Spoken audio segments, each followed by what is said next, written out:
y por vencer todos los obstáculos y especialmente el de los ataques al que usted se refiere, pero que en el campo político son especiales. Yo no personalizo los ataques. Desde esta perspectiva, participando en política, me parece que los ataques más que a Rixi Moncada han sido unos ataques orientados a la propuesta que planteó Rixi Moncada durante la campaña en representación del partido de oposición, del partido más fuerte, más potente, de un partido que nace en las calles y que confronta especialmente el poder de las élites de este país. Entonces los ataques no los personalizo, fueron muy fuertes, muy duros, pero creo que asimilados en la dimensión que corresponde asimilar, especialmente en un proceso en el que después del golpe de Estado pudimos apreciar una prensa, más que todo la corporativa, casi toda la corporativa, con ataques que siempre han lindado con la injuria y las calumnias. Hay que tratar de sobrevivir y sobrellevar lo que representa el hacer un planteamiento de oposición, de propuesta, de choque frente a un sistema de injusticia y de opresión como el que vive el país, más en el campo político. Así que, pues claro, afecta, ¿verdad? Emocionalmente siempre remueve sentimientos, y especialmente cuando se ataca a la familia, cuando se ataca con falsedades, cuando se ataca con mentiras, cuando se es injusto, cuando no se tiene límites. O sea, venimos de un proceso bastante fuerte en el que creo que a nosotras, las mujeres, líderes políticas, nos toca sobrellevar y hacer un doble esfuerzo para sobrellevar esta red, digamos, que hay, que se une, que se enlaza para efectos de tratar de ponerle coto a una propuesta de justicia como la que hemos planteado desde el Partido Libertad y Refundación y la que planteó su servidor en la campaña. Hablando un poco en la misma línea sobre los ataques, ¿cómo puede usted desglosarnos los ataques que recibió de la prensa tradicional sobre su campaña? ¿Cómo dañó su imagen? Es que creo que lo fundamental, vamos a ver, uno puede debatir, uno puede confrontar, argumentar y contraargumentar sobre los distintos temas y los planteamientos, sobre las propuestas. El punto es cuando esos ataques se convierten en embustes, cuando esos ataques son ataques de puras mentiras, de puras falsedades, de engaño, de manipulación de la verdad. Y eso es lo que afecta. Y yo creo que ahí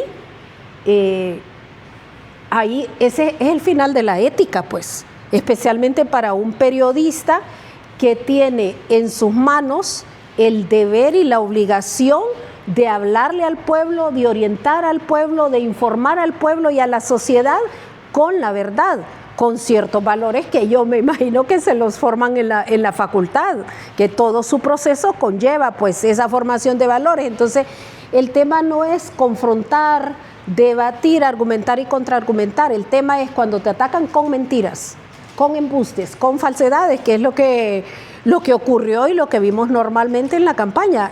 No sé si en el listado de ustedes figuran los ataques que a mí me hicieron, pero por ejemplo, decir que yo soy una persona que no cree en Dios fue una mentira, una total mentira, pero que algunos curas, que algunos padres de la iglesia asumieran esa mentira, ese ataque de alguna prensa como verdad, es cruel. Es cruel, o sea, es una mentira que luego se va repitiendo y que tiene un impacto, pues, especialmente entre nuestros pueblos. Y yo creo que eso es como lo más doloroso, que el ataque sea no confrontando con argumentos el planteamiento completo que se hace sobre una sociedad determinada, sobre la necesidad de avanzar y de profundizar un proceso de reformas estructurales buscando justicia, sino que es un ataque a la personalidad, a la idiosincrasia, a esas condiciones que rodean al ser humano, en este caso a la candidata, pues como tal, con una mentira como fue la mentira de decir que yo que no creía en Dios, que era atea, que yo iba a cerrar las iglesias, una campaña cruel, una campaña falsa de principio a fin, ¿verdad? Que yo creo que le hizo mucho daño a la democracia y le hizo mucho daño al proceso electoral y en general a la sociedad hondureña. Se pierde el crédito. ¿Fue difícil combatir todas esas noticias falsas? Sigue siendo difícil y pienso que va a ser difícil. Porque las élites en todas partes del mundo detentan el poder económico y al detentar el poder económico tienen la capacidad de difuminarse masivamente y ahora utilizando las redes que pueden llegar en segundos a millones de personas y uno no puede discernir ahí qué noticia es falsa, qué noticia es verdadera. Entonces yo creo que va a continuar y que o sea, si a mí me preguntan entre la garantía de la libertad de información, la libertad de prensa, la libertad de expresión, si me consultan entre estas libertades, estas tres libertades acá, y los bozales al otro lado, con todo y los riesgos, me voy por las libertades y prefiero las libertades. Y creo que nos toca hacer un esfuerzo doble para tratar de transmitirle a la gente la verdad en un mundo que es lineal, pues, y que las noticias llegan en segundos, falsas o verdaderas, y que hay que tener esa capacidad. Por eso creo que me satisface esta entrevista de Libertador, porque el Libertador tiene historia, pero sobre todo tiene prestigio, tiene responsabilidad en cada una de las investigaciones, históricamente lo han demostrado. Creo que un periodismo responsable hace falta y no debemos renunciar jamás a la ética y a la puesta en práctica de esos valores que son valores de la humanidad y que se necesitan hoy más que nunca. Cambiando un poco ya de tema, ¿cómo evalúa el papel de la presidenta del Consejo Nacional Electoral, Ana Paola? Usted fue compañera de ella, ¿se esperaba este actuar de ella tan poco profesional para muchas personas? Es sencillo, desconozco a la Ana Paola Hall que conocí durante mi paso por el Ministerio Público, la desconozco, es otra. ¿La desconoce? La desconozco, no totalmente. Esperaba, ¿cómo iba a actuar ella como presidenta? Es bastante desilusionante. A Salvador Nasralla. Desilusionante y penoso. No hablemos de un candidato. Es desilusionante y penoso frente a la sociedad hondureña, frente al pueblo hondureño, que espera con ansias, que viene reclamando con ansias desde hace tiempo el fortalecimiento de la institucionalidad.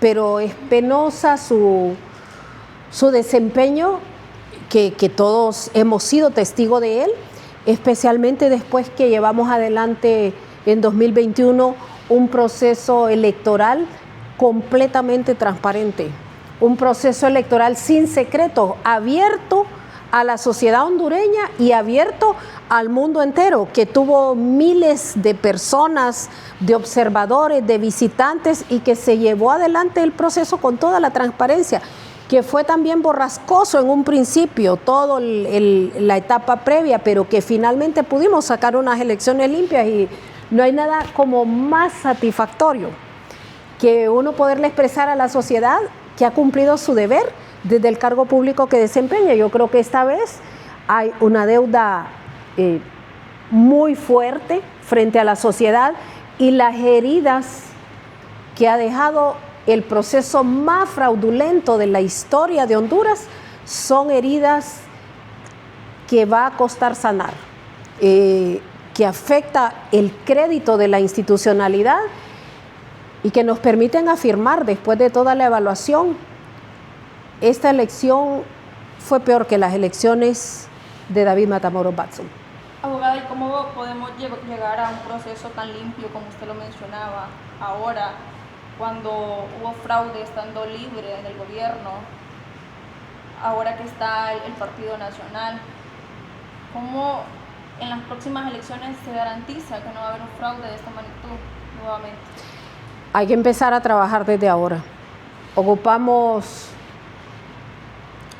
procesos de organización mucho más fuertes, procesos de empoderamiento en nuestras comunidades, empoderamiento de la gente, de nuestros cuadros políticos, de los líderes políticos, con diversos sectores de la sociedad, y ocupamos unidad. Y cuando hablo de unidad, no hablo de unidad política, no hablo de unidad solo a lo interno del Partido Libre, hablo de la unidad del pueblo hondureño, porque un proceso electoral fraudulento, unas elecciones coaccionadas, unas elecciones amenazadas, una institucionalidad en descrédito, no le afecta solo a un partido político, le afecta a la sociedad en general. Entonces, ocupamos unidad de la sociedad para defender valores institucionales al final, porque nosotros como partido estábamos en desventaja en los organismos electorales, y ahí lo que ocurrió es que se unió el bipartidismo en esa cúpula, de la misma manera que se unió cuando el golpe de Estado. No quisiera repetir estas cosas, pero tiene que repetirlas. Se unió el bipartidismo en los órganos electorales, y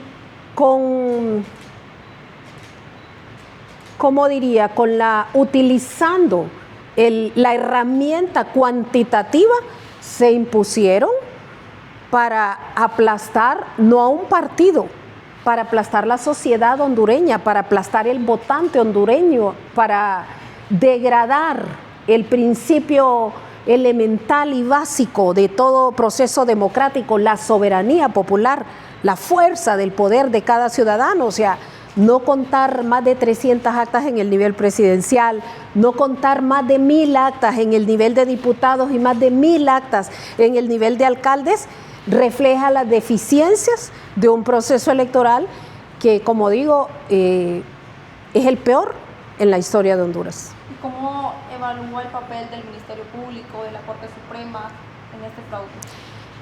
Yo pienso que en este momento,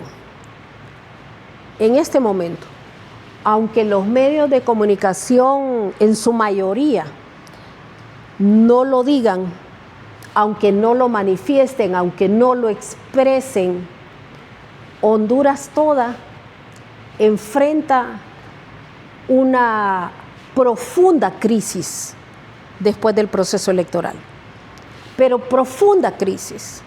A 30 días del gobierno declarado por el CNE, la crisis es intensa. ¿Quién cree en el Consejo Nacional Electoral? Yo creo que en el Consejo Nacional Electoral no creen ni siquiera el total de los miembros del partido que fue declarado ganador, que no ganó las elecciones, pero que fue declarado ganador. Entonces, a nivel de los órganos electorales, un absoluto descrédito. Pero vamos a la institucionalidad persecutora, vamos al Ministerio Público. ¿Y cuáles son las acciones del Ministerio Público? Especialmente frente al fraude que fue preventivamente denunciado. No hay acciones. ¿Y por qué no hay acciones en el Ministerio Público? El argumento del Ministerio Público es que la Corte Suprema de Justicia paralizó la investigación. Entonces, tenemos un conflicto frente a la mentira y a la masificación de la mentira, de la manipulación mediática, que es lo que nosotros debemos anteponer, la verdad. ¿Y quién es responsable de investigar la verdad de lo que ocurrió en las elecciones? ¿Quién es el responsable de investigar la verdad de tanta denuncia pública que hemos conocido nosotros desde casi un mes o 2 meses antes de las elecciones? Los entes responsables prácticamente están secuestrados. Entonces, tenemos un Ministerio Público prácticamente secuestrado en cuanto a la obligación que tienen de investigar la verdad, y tenemos por otro lado un poder judicial, una Corte Suprema de Justicia secuestrada en cuanto a al deber de hacer también investigaciones sobre la verdad y de aplicar la justicia, porque cuando usted tiene mayoría de la cúpula bipartidista en el Poder Judicial y mayoría en el ejercicio de la función fiscal en cada una de las fiscalías que llevan ya bastantes años repartiéndose, es prácticamente una institucionalidad secuestrada, una institucionalidad a la que únicamente le queda la demanda, la exigencia de la ciudadanía, y por eso yo doy la vuelta, insisto, ocupamos organización y ocupamos unidad, no solo de un partido, sino del pueblo hondureño, para enfrentar un sistema que intenta aplastar lo más sagrado que debemos defender todos, el derecho a la verdad que tenemos sobre los hechos que están ocurriendo en el país y sobre todo lo que se denuncia a diario. Okay. Abogada, los resultados electorales sugirieron una desconexión con ciertos sectores que apoyaron a la presidenta Xiomara Castro en 2021, pero no en 2025. Sí. Haciendo un ejercicio de autocrítica política, ¿qué política pública o decisión del gobierno saliente cree que fue el factor determinante para que el electorado independiente no creyera en el proyecto del libro? Bueno, es una amplia pregunta. Yo voy a darle, Fanny, mis valoraciones después de un proceso que fue doloroso para el pueblo hondureño, porque ha sido doloroso para el Partido Libre, mucho más, para la resistencia, para distintos sectores sociales que se manifestaron desde 2009 contra el golpe de Estado y que acompañaron un proceso en las calles, un proceso de lucha de más de una década. El resultado es doloroso. Pero cuando usted me pregunta por el factor que incidió, qué fue lo que se dio en 2021, que no se alcanzó para 2025. Yo creo que aquí el punto toral es la unidad de las fuerzas de poder, de las estructuras de poder nacional, y estoy hablando aquí de poder facto, estoy hablando del facto, estoy hablando del poder real, la unidad de las estructuras de poder real en Honduras y en toda la región.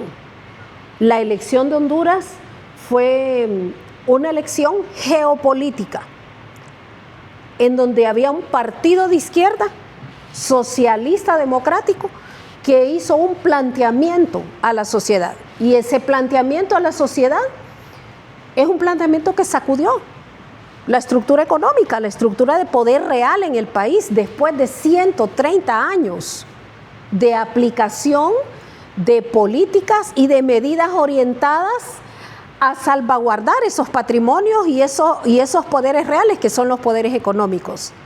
Entonces, esas fuerzas se unieron a lo interno de Honduras y a nivel geopolítico para detener la propuesta de democratización de la economía. Y eso creo que es como absolutamente injusto el no reconocer qué implica la propuesta de la democratización de la economía. Y era imposible que se reconociera y que se transmitiera la verdad como tal, especialmente a través de la mayoría de medios corporativos, porque obviamente también son propiedad de la élite de poder en este país. ¿Y qué es democratización de la economía? Nuestra propuesta es: todos debemos pagar impuestos. Estamos en contra de las clases privilegiadas, que también las prohíbe la Constitución de Honduras, las clases privilegiadas. Estamos en contra de los monopolios y estamos en contra de los oligopolios. Queremos democratizar la economía para llevar la riqueza a todo el pueblo hondureño, para distribuir la riqueza a todo el pueblo hondureño. Y me parece que cuando usted me pregunta cuál fue la causa, dónde está la llave, dónde está la razón, cuál fue el argumento, estas fuerzas se unieron para detener un proyecto socialista democrático. Un proyecto que por supuesto tiene ideología. Y la ideología es la defensa de los pueblos. La ideología es el humanismo. La ideología es salvar las vidas humanas, defender la vida como principal valor y bien que tenemos todos los seres humanos, defender la verdad, defender la justicia. Me parece que el punto, no, el gobierno fue un gobierno extraordinario, el gobierno de Xiomara Castro. La resistencia había acumulado una conciencia, creo yo, que suficiente durante más de una década. Los antecedentes de donde venimos, la consulta popular de la cuarta urna, el aumento al salario mínimo, el reconocimiento de los derechos de los maestros, el reconocimiento de los derechos de toda la clase trabajadora en el gobierno del Poder Ciudadano con el presidente Zelaya, son antecedentes que suman a la propuesta. Pero esa propuesta fue enfrentada con mentiras directas a la candidata. Es atea, va a cerrar las iglesias, no cree en Dios, quiere el comunismo, es aliada de Cuba, es aliada de Venezuela. Y un ataque de Estados Unidos. Y, por supuesto, el ataque estrella que vino de el presidente que comandó la fuerza y la violencia junto a Israel en la Franja de Gaza, que comandó la fuerza y la violencia para llegar hasta un territorio y sacar un presidente de América Latina, y que hoy comanda la fuerza y la violencia para entrar en un territorio y que se inicie una guerra que se puede evitar. Nosotros estamos en contra de la violencia, somos pacifistas totalmente, estamos en contra de la guerra, no aceptamos la guerra como alternativa siquiera a la solución de ningún tipo de conflictos. Creemos en las normas internacionales, creemos que hay que forjar los diálogos permanentes y que hay que buscar los caminos de la paz en la solución de los distintos conflictos, sean a lo interno de los países y de las naciones o sean conflictos con otras naciones. Ese ataque se produjo en el silencio electoral. Y yo la pregunta que le hago a la sociedad hondureña y al pueblo hondureño es, son 5 días de silencio electoral en Honduras, los que autoriza y los que manda la ley electoral. En 5 días de silencio electoral, fíjense bien, en 5 días de silencio electoral, hubo 3 mensajes del presidente de los Estados Unidos, Donald Trump. Y hubo 4 millones de mensajes que se transmitieron a los celulares de los hondureños en los 5 días del silencio electoral, diciendo prácticamente: no voten por Rixy Moncada porque les va a quitar las remesas. Una mentira. Hoy la gente está pagando un canon mayor por las remesas. Y hoy la gente que está en Estados Unidos también, a la espera del TPS, con la esperanza de que votando por Afura Zabla o que votando en contra de Rixy Moncada iban a resolver su problema de remesas y su problema del TPS, están enfrentando otra realidad.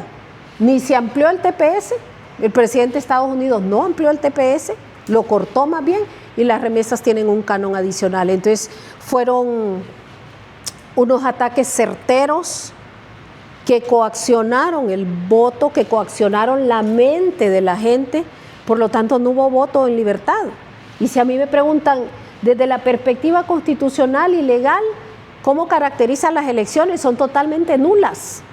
No solo es que son fraudulentas, son totalmente nulas porque hay una coacción de la mente de la gente, hay un engaño de por medio, hay una mentira de por medio, hay una violación del silencio electoral. Y también le pregunto a la sociedad hondureña, le pregunto a los votantes, al pueblo hondureño, a los distintos sectores de la sociedad civil, ¿cuál fue la manifestación de la presidencia del Consejo Nacional Electoral? ¿O qué manifestación, qué comunicado, qué advertencia, qué sanción hizo el Consejo Nacional Electoral? Guardó silencio.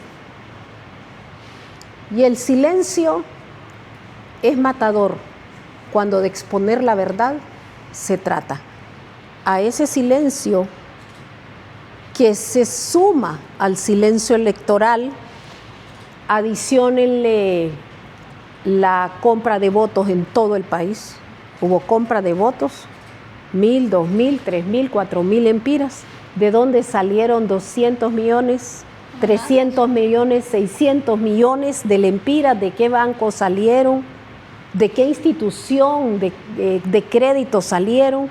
¿Quién financió la compra de votos? La compra de votos, eso no es delito, es un delito. ¿Quién investiga ese delito? ¿Lo hace el Ministerio Público? No, no está investigando nada. ¿Quién investiga la empresa que metió los algoritmos para falsear los resultados? La empresa que maniobró el código fuente, que hoy la echaron ya de Colombia, porque esa misma empresa del TREP iba a hacer las elecciones en Colombia, ya no lo va a hacer. ¿Quién hace esa investigación? ¿Y cuáles son los resultados de esa investigación? Entonces, ¿de qué institucionalidad hablamos? ¿De qué Estado de Derecho hablamos? ¿De qué legalidad hablamos? Se ha vulnerado absolutamente todo. Son unas elecciones totalmente nulas, además de absolutamente fraudulentas, como nunca en la historia de Honduras. Da pena, de verdad, vergüenza, que hayan habido aquí miles de observadores y bueno, sobre todo que hayan apreciado los mensajes del presidente del imperio en el silencio electoral y que también hayan guardado silencio. Hay muchísimo por compartir en cuanto al proceso electoral. Abogada, ya para ir cerrando nuestra transmisión en Facebook, estamos agradecidos por todas las personas que se han conectado con nosotros. Usted ha mantenido una postura firme de no reconocer el fraude electoral, pero la política debe continuar. Claro. ¿Será Rixi Moncada la próxima candidata de Libre? Bueno, hay muchísima gente conectada, ¿verdad? Yo digo, las elecciones no solo son nulas, ¿verdad? Las elecciones son totalmente nulas. Hay un presidente declarado, hay una autoridad declarada, pero no se contaron todos los votos ni se contaron todas las actas. Por lo tanto, hay de por medio una serie de hechos que algún día van a ser investigados y que algún día van a salir a la luz pública y que la gente en cada uno de sus lugares conoce la verdad de lo que ocurrió en maras o pandillas, en crimen organizado. ¿Qué yo le digo a la gente? Que mi labor y mi tarea desde la perspectiva política, que mi posición como líder política en este país, en este partido, va a continuar siendo la misma, la posición coherente de defender los derechos de la sociedad en general, más allá del propio partido político. Ahora, a 30 días del gobierno, de defender a la clase trabajadora, porque vendrán contra la clase trabajadora. Ahora el ataque es a los funcionarios públicos, a los empleados públicos, que los están tratando de forma degradante, pero después ese trato va a venir para los trabajadores del sector privado. Viene la discusión del salario mínimo. En 30 días se ha aumentado increíblemente la canasta básica, han aumentado los combustibles, se intenta hacer devaluación del valor del empira frente al dólar y todo eso empobrece y afecta la condición de vida de los hondureños. Entonces a todos les digo, yo estaré luchando y trabajando permanentemente y con toda humildad se los digo, reconociendo también mis errores, pero sobre todo haciendo defensa de la verdad y a la par de los trabajadores de Honduras, a la par de la mayoría del pueblo hondureño que va a ser afectado tarde o temprano por las políticas elitistas de concentración de la riqueza, de privatización y de profundización de un modelo económico en donde nosotros pagamos impuestos y una pequeña élite no paga impuestos. Y entonces creo que tenemos una gran tarea y que las luchas de los pueblos históricas son luchas permanentes. Yo continúo en el partido ahora desde la subcoordinación, haciendo trabajos de organización, estamos reuniéndonos con los coordinadores de los colectivos todas las semanas, coordinadores de territorios, con alcaldes que ganaron la elección, que fueron declarados en todo este proceso accidentado, con diputados y con distintos sectores también de la sociedad, incluidas las misiones de observación. Ahora, después de esta entrevista, tenemos una reunión con la misión de la Unión Europea. Yo espero que la Unión Europea haya destacado en sus conclusiones la brutal injerencia de los Estados Unidos en esta elección en la semana del silencio electoral, por ejemplo, para ser congruentes con la verdad de lo que ocurrió. O sea que hay trabajo político por hacer, muy temprano para definir candidaturas, mucho dolor, mucha necesidad de mucho diálogo y de entendimiento y sobre todo de conocer las causas de origen, las verdaderas causas que motivaron lo ocurrido el domingo 30 de noviembre. Pero pues a la gente que estén muy atentos. Ahora me gustaría iniciar esta segunda parte haciendo una pregunta que se puede percibir como una estrategia que están siguiendo los grupos tradicionales, la corporativa, que es la destrucción de Libre y la división de Libre. ¿Usted puede confirmar que Libre está hoy desunido? Lo que puedo confirmar es que es parte de esta mediática, trabaja en esa ruta. Y fíjese una cosa, 130 años de bipartidismo prácticamente le han apuntado a la destrucción del ser humano y del medio ambiente. Por eso los resultados son 8 millones de pobres. 130 años de bipartidismo, 8 millones de pobres y un medio ambiente completamente degradado.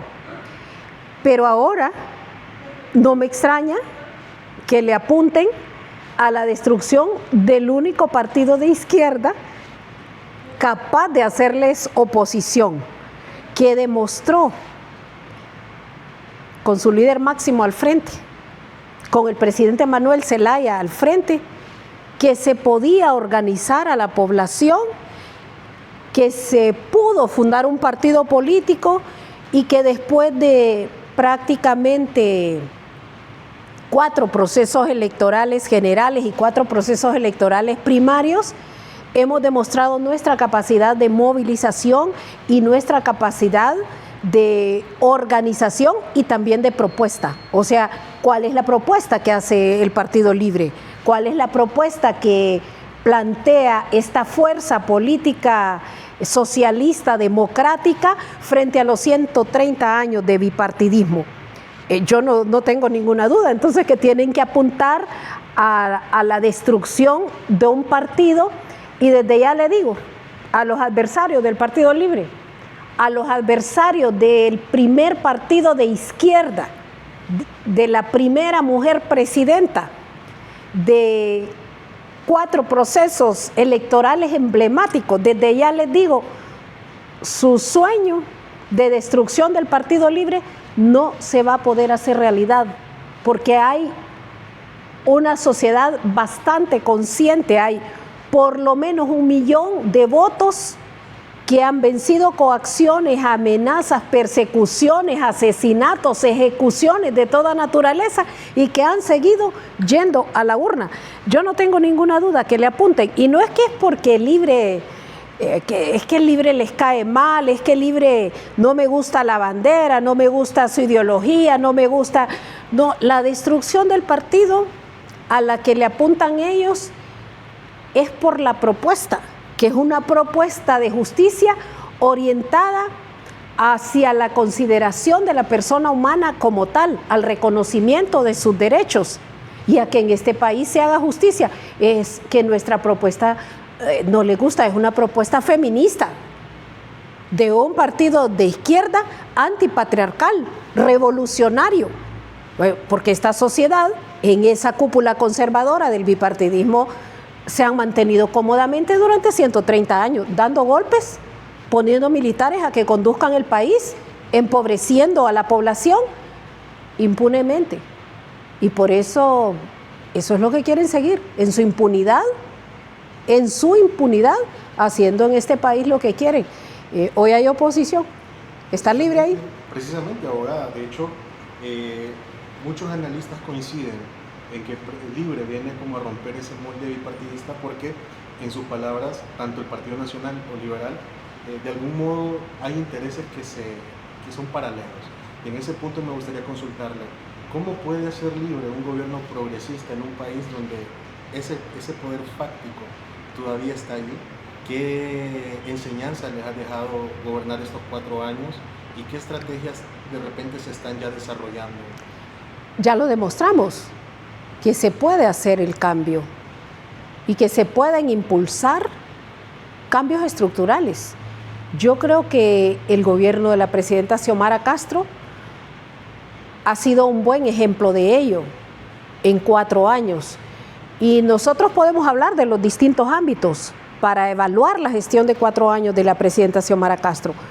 En materia económica, con excelentes resultados en un marco de políticas que se vienen arrastrando desde hace 12 años, en un marco de una sociedad en donde, por ejemplo, el ámbito mercantil es objeto de monopolios, en una sociedad en donde los bienes del Estado sufrieron todo un proceso de privatización y pasaron a poquitas manos. Aún en ese ámbito, creo que la presidenta Xiomara hizo una gran labor y pudo mostrar, y yo creo que es cuestión de que evaluemos la macroeconomía y también la microeconomía, cómo sin ningún impuesto se pudo sostener el Estado durante 4 años, cómo le pudimos hacer frente a la deuda pública que heredamos del régimen posgolpe de Estado, que fue una deuda pública aumentada en más de 350%, de $3.000 millones a $20.000 millones, cómo mantuvimos las buenas relaciones internacionales con los Estados Unidos, porque se puede mantener buenas relaciones internacionales con el país del norte y relaciones de respeto, de autodeterminación, de complementariedad entre estados y entre sociedades. Cómo mantuvimos, por ejemplo, la política en materia de defensa, o sea, en economía, en defensa, las políticas sociales, las políticas de inversión pública, cómo fue que se pudo llegar a más pueblos y a más ciudades con mucha infraestructura, y cómo fue que los empresarios hondureños, micro, pequeños, medianos y grandes, pudieron tener buenos dividendos y buenas ganancias durante estos 4 años. Yo creo que la base que nos deja la presidenta Xiomara es una base alta que demuestra por sí misma que se tienen capacidades dentro del partido y a través de nuestras propuestas de impulsar el desarrollo con equidad, porque la propuesta de nosotros es de transformación y de desarrollo del pueblo, pero con equidad, no transformación y desarrollo para unos poquitos, ni para una élite. Y bueno, esto enoja un montón, no quieren que uno hable, pero esta es la verdad. Honduras está dirigida por una élite económica que no quiere soltar sus negocios, que no quiere pagar impuestos y que no está como muy cómoda ni muy de acuerdo con que la mayoría de los hondureños tengamos crecimiento no solo humano y personal, sino que también tengamos crecimiento económico, que los nuevos universitarios, que los jóvenes que se preparan tengan opción en el mercado laboral con mejores salarios. Esos son los temas que competen al Libre y de eso es lo que hablamos. Ahora, usted menciona algo muy importante y es algo que recuerdo con lo que cerró la presidenta Castro, creo que uno de sus últimos discursos, ella dijo: hemos demostrado o hemos plantado algo para demostrar que el país puede avanzar. Sí. Pero se corta con esto del regreso del Partido Nacional y en menos... Pero es que el Partido Nacional regresa con trampa. A eso voy. Y el Partido Nacional regresa con la connivencia, el Partido Nacional regresa con el apoyo, con la confabulación, para ser más exacto. Partido Nacional regresa con trampa y con la confabulación de la cúpula del Partido Liberal, que se presta desde el Consejo Nacional Electoral para hacer una declaratoria de un presidente que no ganó.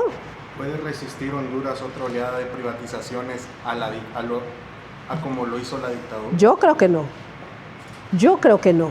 Y que el pueblo hondureño va a sentir la diferencia prontito. Que apenas lleva un mes esta administración, apenas lleva un mes este régimen. Y en un mes, yo creo que bien podríamos hacer un programa en donde las mentiras sobran en este mes. Las mentiras sobran. O sea, las mentiras de que hay una crisis económica financiera.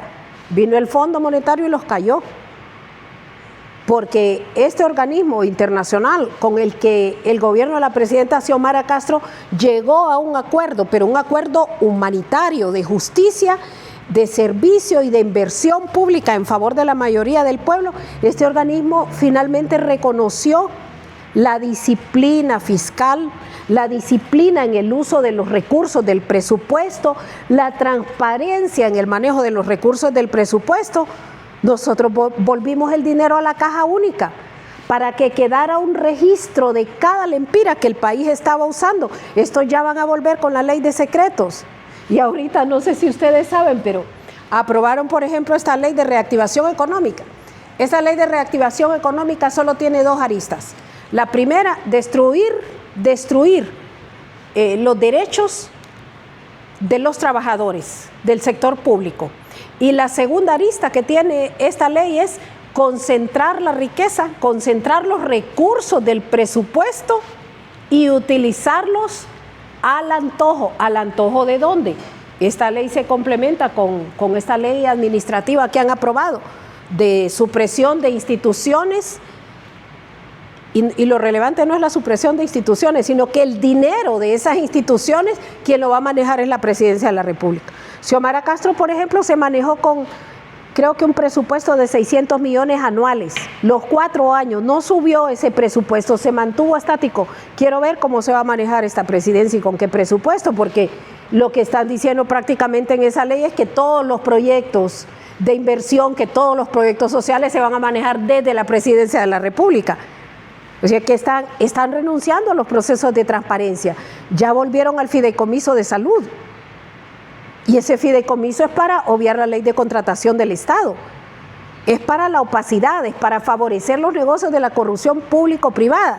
Entonces no solo es la corrupción durante el proceso electoral y el fraude durante el proceso electoral, es que se instaura un régimen que está devolviendo exactamente las políticas por las que el pueblo hondureño fue a la urna para sacar a Juan Orlando Hernández. Ahora, hay una cuestión también que es interesante y es la cantidad de poder que está concentrando la presidencia de la República en este gobierno. ¿Es un indicio de que realmente está gobernando don Nájeri o...? Es que aquí está gobernando la élite económica. Gobierna la élite económica. Y van a seguir las direcciones, las cúpulas del bipartidismo. Aquí no hay 3 partidos políticos. Hay 2 fuerzas políticas. Una es la fuerza política del golpe de Estado militar del 28 de junio de 2009 contra el presidente Manuel Zelaya. Una es esa fuerza política y la otra fuerza política es la fuerza política del Partido Libre.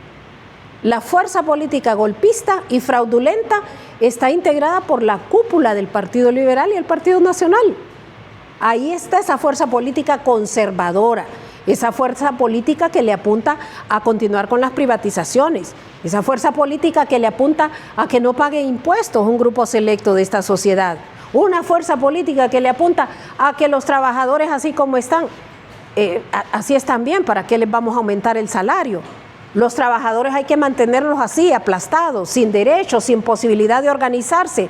Esa fuerza política golpista jamás va a estar a favor de los derechos sociales del pueblo hondureño, de la sociedad en general. Esa fuerza política del bipartidismo, del Partido Liberal y el Partido Nacional en sus cúpulas, esa fuerza política le apuntaría a desaparecer todo vestigio que se le oponga.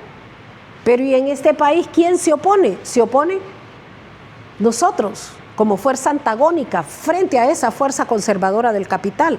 Nosotros como fuerza socialista democrática, como partido de izquierda que cree profundamente en Dios, que tiene fe, que respeta al ser humano y que como partido y como líderes políticos pues hemos sido víctimas de las mentiras masificadas y dichas miles de veces a través de diferentes medios de comunicación, y por supuesto nos toca vencer esa obstaculización. Bien. Bueno, con esto nosotros cerramos esta entrevista con la abogada Rixi Moncada, quien fue candidata del Partido Libre para las elecciones de 2025. Abogada, solo para un cierre breve, ¿puede usted darnos un pronóstico de lo que pasará en el país para los próximos 2-3 años? En los próximos 2-3 años estaremos ganando las elecciones, eso no hay ninguna duda. Para eso estamos trabajando, organizándonos para vencer la mafia, para vencer el fraude, para vencer el crimen, para vencer a los enemigos de la vida, a los enemigos de la justicia social, a los enemigos de los trabajadores. Claro que en 3 años, donde el pronóstico cuál es y dónde nosotros nos vemos exitosos siempre. Y durante este tiempo luchando, organizándonos, uniéndonos, comunicándonos. Ya sabemos, ya tenemos experiencia acumulada y creo yo que las juventudes van a sumar a este Partido Socialista, que es la única esperanza de Honduras. Muchas gracias, audiencia. Nos vemos la próxima. Muy bien, gracias a ustedes.